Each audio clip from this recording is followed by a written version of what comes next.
Hello guys, welcome to philosophical study. My name is Rahul Mandal और स्वागत है आप सभी का इस धमाकेदार सेशन में। तो आज हम इस सेशन में जानेंगे कि फेमिनिज़म क्या है, फेमिनिज़म का हिस्ट्री क्या है, first wave, second wave, third wave, ये सारी क्या है, और नारीवाद के ऊपर जितने सारे विचारधारा थे, मीन्स आइडियोलॉजीज थे, बहुत सारे को हम लोग जानेंगे। जैसा कि रेडिकल फेमिनिज़म क्या है, इको फेमिनिज़म क्या है, मार्क्सिस्ट फेमिनिज़म क्या है, सोशलिस्ट फेमिनिज़म क्या है, इन जितने सारे आए थे वो सारे आइडियोलॉजीज़ को हम लोग कवर करवाएंगे। और लास्ट में आप लोगों के लिए प्रीवियस ईयर क्वेश्चंस को भी डिस्कस करूंगा, तो सेशन को एंड तक ज़रूर देखें। और एक चीज़, आपने कॉपी पेन लेकर बैठना। तो आज हम जितने सारे स्टैटिक क्वेश्चंस और स्टैटिक नोट्स भी बताने वाला हूँ और बहुत सारे कीवर्ड्स भी बताने वाला हूँ, उन सभी को अच्छे से कॉपी पे लिखना है, राइट। तो इतना सारा इन्फॉर्मेशन आपको कहीं पर नहीं मिलने वाला है इस सेशन में। तो चलिए स्टार्ट करते हैं। तो गाइज, फेमिनिज्म क्या है? तो देखो, feminism is a collection of movements and ideologies, right. तो फेमिनिज्म क्या है? ये आंदोलनों और विचारधारा का एक संग्रह है, राइट। और फेमिनिज्म का एम क्या था?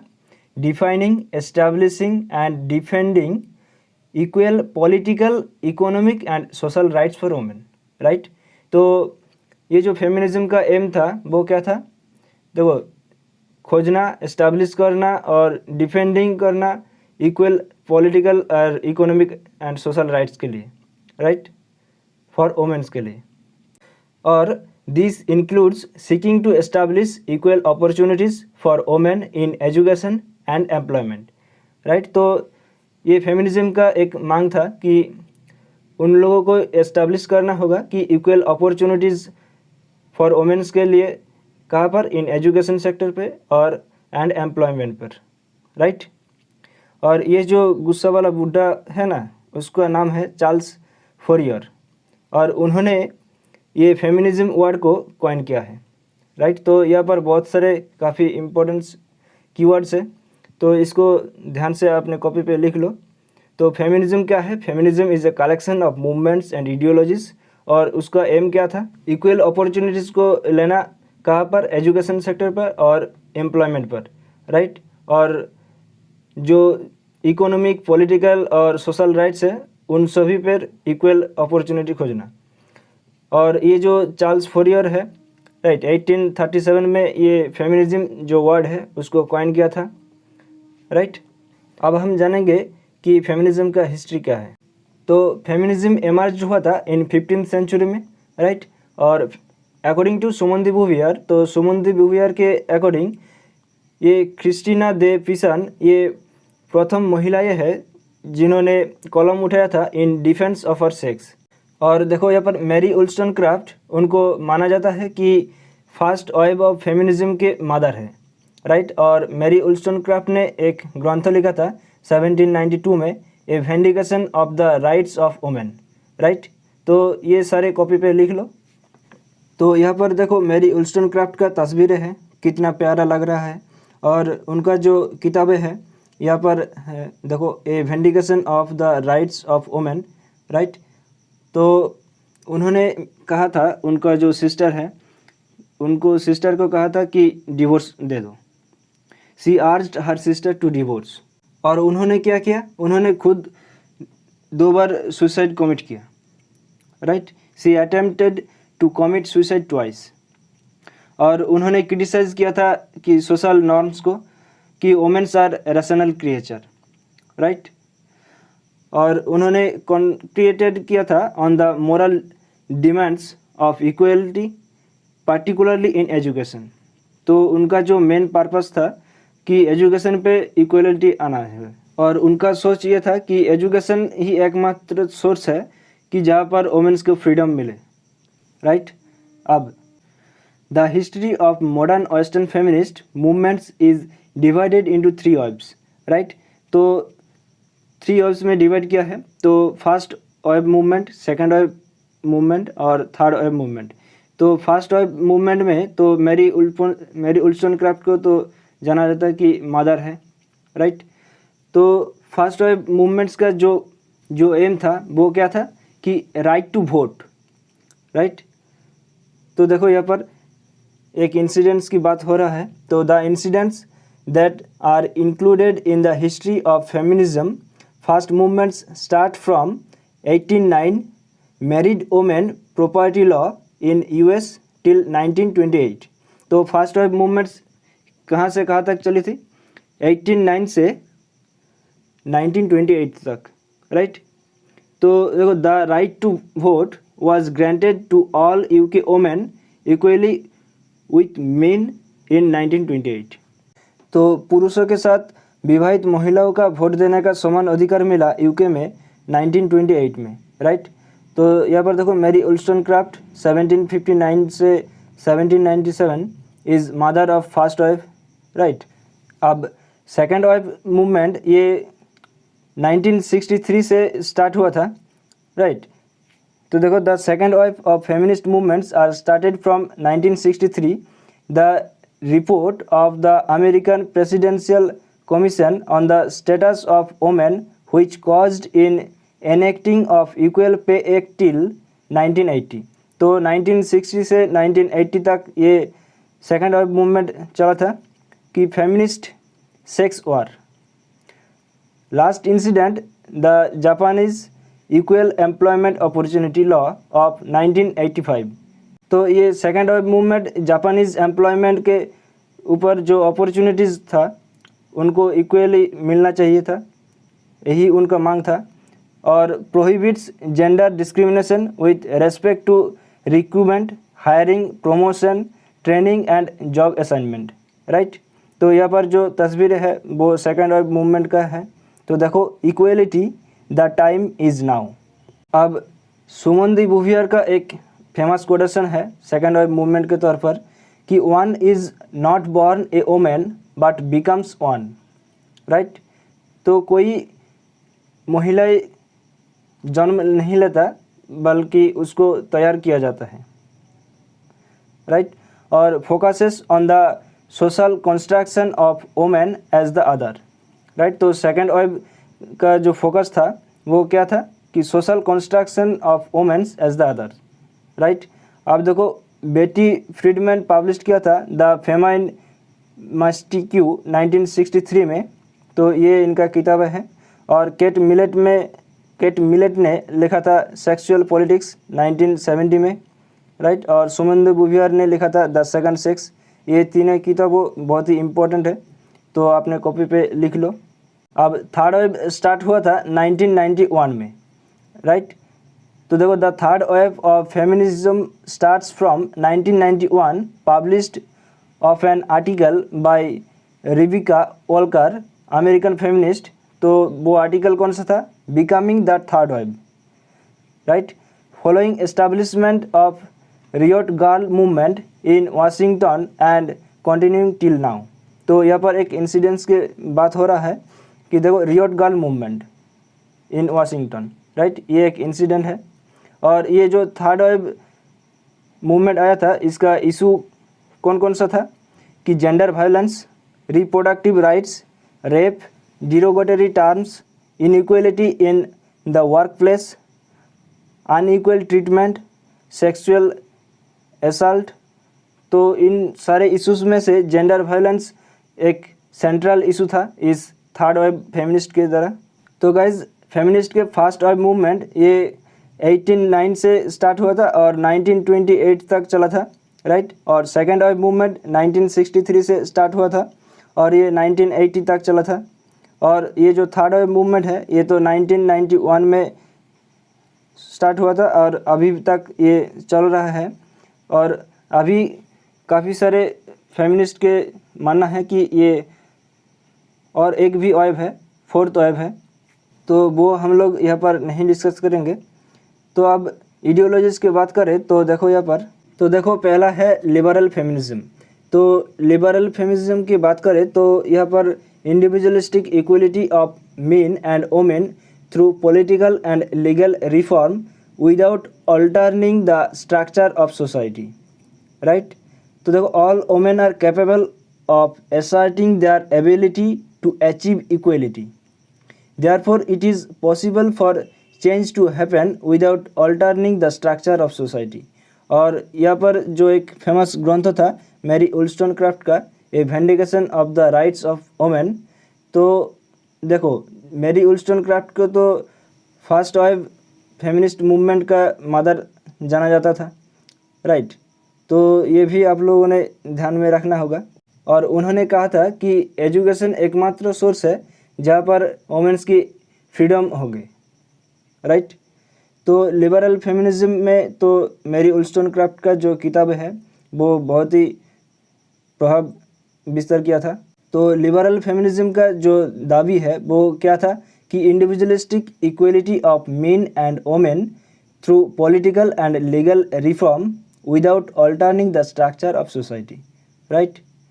अब रेडिकल फेमिनिज्म की बात करें तो देखो, radical feminism considers the male controlled capitalist hierarchy as the defining feature of women's oppression and the total uprooting and reconstructing of society as necessary। इसका अर्थ है कि रेडिकल फेमिनिज्म पुरुष नियंत्रित पूंजीवादी पदानुक्रम को महिलाओं के उत्पीड़न की परिभाषित विशेषता और समाज को पूरी तरह से उखड़ फेंकने और पुनर्निर्माण की आवश्यकता के रूप में मानता है। और women can free themselves only when they have done away with what they consider an inherent oppressive and dominating patriarchal system। तो महिलाएं खुद को तभी मुक्त कर सकती है जब वो उस चीज़ को ख़त्म कर दे जिसे वो स्वाभाविक रूप से दमनकारी और हावी पितृसत्तात्मक व्यवस्था मानती है, जिसे वो स्वाभाविक रूप से दमनकारी और हावी पितृसत्तात्मक व्यवस्था मानता था। अगर वो ख़त्म हो जाए तो महिलाएं खुद को मुक्त कर सकती है। अब कंजर्वेटिव फेमिनिज्म की बात करें तो conservative feminism is conservative relative to the society in which it resides. तो ये ज़्यादा कुछ यहाँ पर लिखा नहीं है।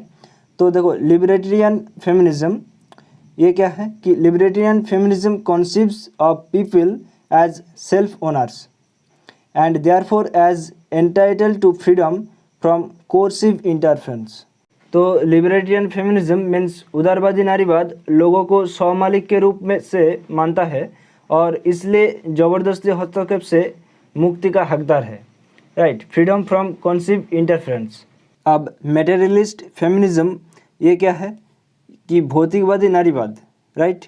ये पश्चिमी मार्क्सवादी विचारों से विकसित हुआ है और कोई अलग अलग आंदोलनों के प्रेरित किया है, जिनमें से सभी पूंजीवादी की आलोचना में शामिल है और महिलाओं के साथ विचारधारा के संबंध पर केंद्रित है, राइट।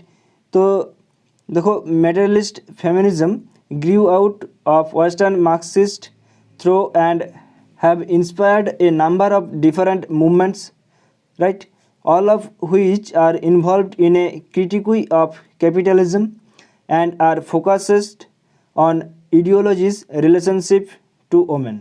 तो ये मेटेरियलिस्ट फेमिनिज्म ये तो पश्चिमी मार्क्सवादी विचारधारा से विकसित हुआ है, राइट। और इन्होंने बहुत सारे मूवमेंट्स को, डिफरेंट मूवमेंट्स को इंस्पायर किया है। अब मार्क्सिस्ट फेमिनिज्म क्या है कि Marxist feminism argues that capitalism is the root cause of women's oppression, right. तो ये जो कैपिटलिज्म है इसका रूट कॉज क्या है? Women's operation, and that discrimination against women in domestic life and employment is an effect of capitalist ideologies. इसका अर्थ है कि घरेलू जीवन और रोजगार में महिलाओं के खिलाफ भेदभाव पूंजीवाद विचारधाराओं का प्रभाव है, राइट। अब देखो, connects the operations of women to Marxist idea about exploitation, operation and labour. अब महिलाओं के उत्पीड़न का शोषण, दमन और भ्रम के बारे में मार्क्सवादी विचारों से जोड़ता है। तो ये मार्क्सिस्ट फेमिनिज्म कहाँ से ऑपरेशन को कनेक्ट करता है कि exploitation, operation and labour, right. ये मार्क्सिस्ट आइडिया से कनेक्ट करता है। अब देखो, इको फेमिनिस्ट। तो eco feminist she means control of land as responsible for the oppression of women and destruction of the natural environment. Right? Ecofeminism has been criticized for focusing too much on a mystical connection between women and nature. तो ecofeminism भूमि पर पुरुषों के नियंत्रण को महिलाओं के उत्पीड़न और प्राकृतिक पर्यावरण के विनाश के लिए जिम्मेदार मानता है, और यहाँ पर महिला और प्रकृति के बीच एक रहस्यमय संबंध पर बहुत अधिक ध्यान केंद्रित करने के लिए परिस्थिति नारीवाद की आलोचना की जाती है। और ये फेमिनिज्म वर्ड्स को 1974 में इस्तेमाल किया गया था पहली बार फ्रैंकोइस डी एवबर्न के द्वारा। राइट? तो ये भी अपने कॉपी पे लिख लो। अब नेक्स्ट सोशलिस्ट फेमिनिज्म। तो देखो यहाँ पर socialist feminism distinguish itself from Marxist feminism by arguing that, तो ये सोशलिस्ट फेमिनिज्म मार्क्सिस्ट फेमिनिज्म से डिस्टिंग्विश करता है अपने को एक आर्गुमेंट के द्वारा कि women's liberation can only be achieved by working to end both the economic and cultural sources of women's operation.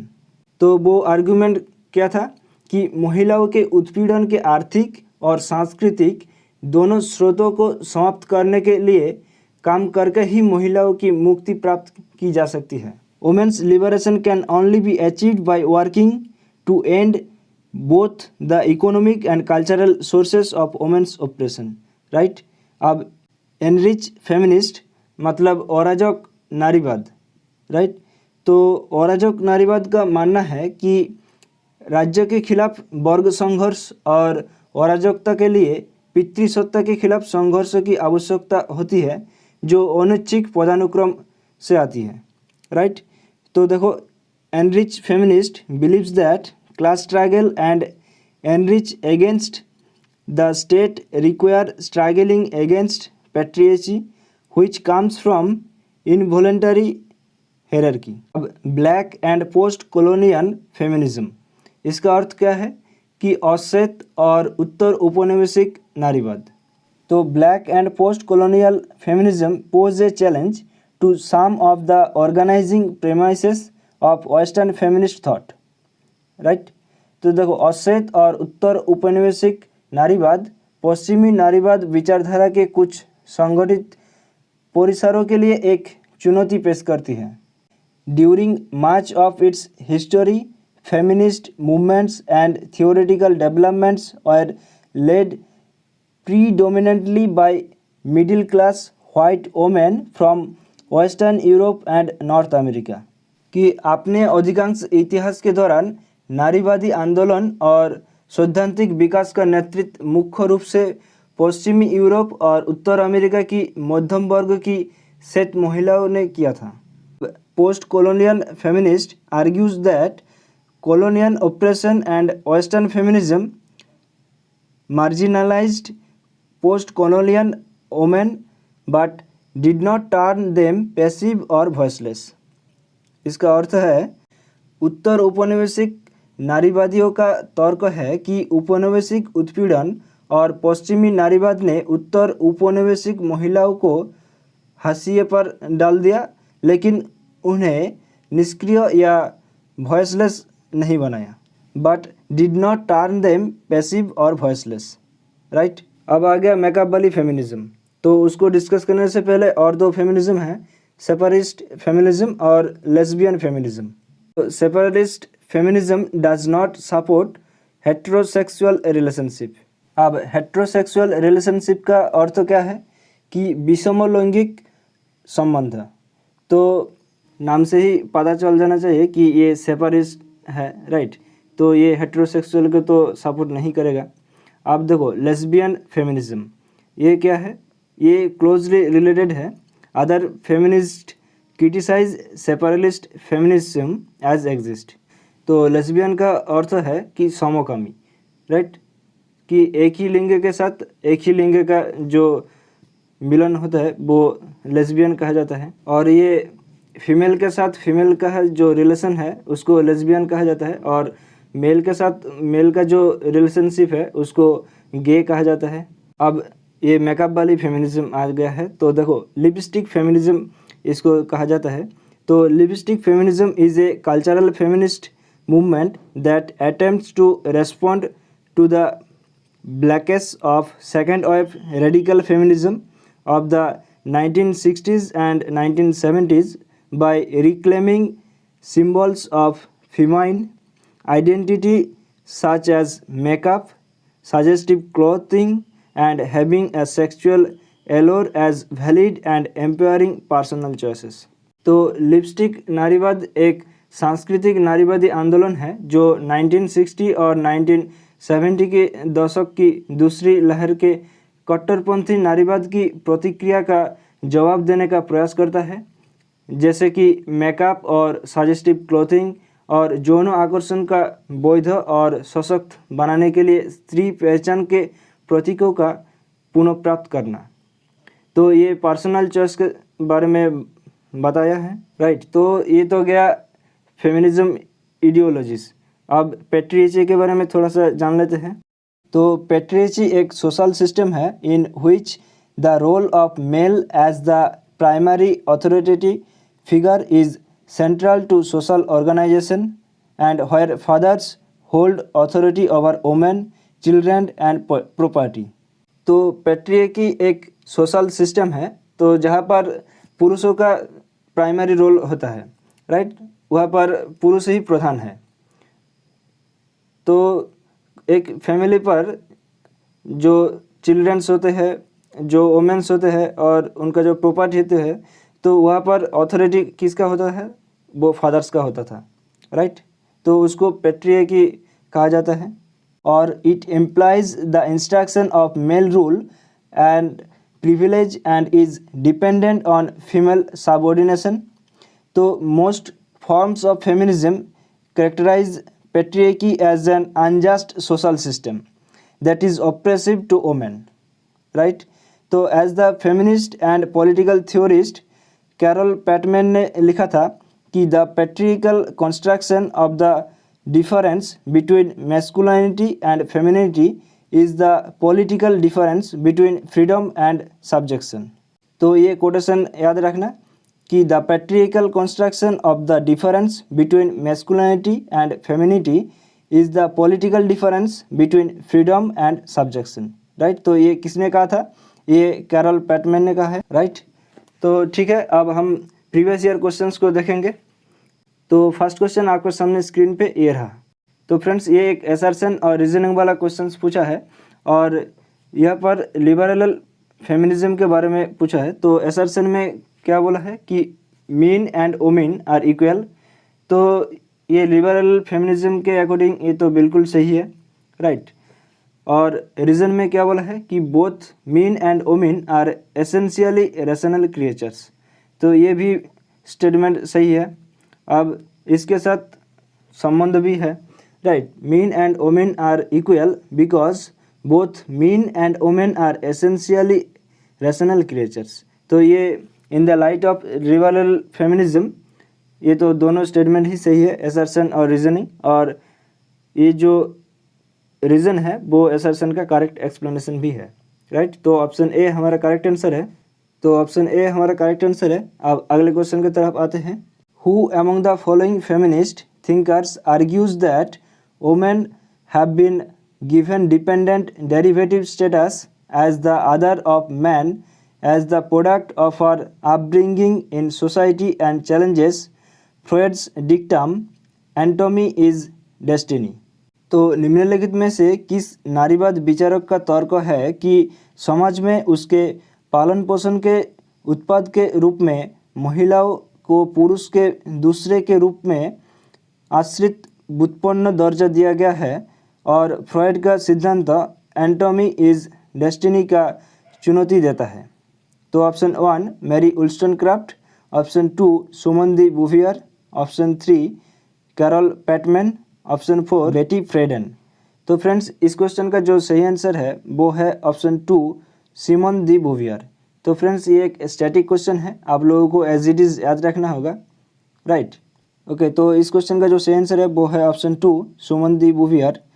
अब आज इस सेशन का लास्ट क्वेश्चन है, Which one of the following feminist theory is argue for working within the structure of mainstream society to integrate women into that structure। तो निम्नलिखित में से कौन सा नारीवादी सिद्धांत महिलाओं को उस संरचना में एकीकृत करने के लिए मुख्य धारा के समाज की संरचना की भीतर काम करने का तर्क देता है? तो option A eco feminism, option B liberal feminism, option C radical feminism या फिर ऑप्शन डी सोशलिस्ट फेमिनिज्म। तो फ्रेंड्स, हम लोगों ने जब लिबरल फेमिनिज्म को पढ़ा था तब वहाँ पर जो इकोनॉमिक स्ट्रक्चर में अपॉर्चुनिटी की बात किया था ना, तो इस क्वेश्चन का जो सही आंसर होगा वो है लिबरल फेमिनिज्म। तो देखो, जो लिबरल फेमिनिज्म ये आर्ग्यू करता है कि for working within the structure of main stream society to integrate women into that structure. Okay, so that's all about feminism. उम्मीद करूँगा ये सेशन आपको अच्छा लगा होगा, आपने अच्छे से नोट बना लिया होगा। तो इस सेशन को ज़्यादा से ज़्यादा अपने दोस्तों के साथ ज़रूर शेयर करें, बिकॉज शेयरिंग इज़ केयरिंग। और भी बहुत सारे वीडियोस को पाने के लिए इस चैनल को सब्सक्राइब करें और साथ ही जो बेल आइकन बना है उसको प्रेस करके ऑल नोटिफिकेशन को ऑन कर लीजिए, ताकि जब भी हम कोई वीडियो अपलोड करेंगे आपको सबसे पहले नोटिफिकेशन मिल जाए और आपका प्रिपरेशन बहुत अच्छे तरीके से चलते रहे। तो ठीक है दोस्तों, मिलते हैं अगले सेशन में। तब तक के लिए हंसते रहे, मुस्कुराते रहे और चित्त को शांत रखकर अपनी प्रिपरेशन को आगे लेकर चले। Thank you, bye bye, take care, ध्यान रखिएगा, जय हिंद।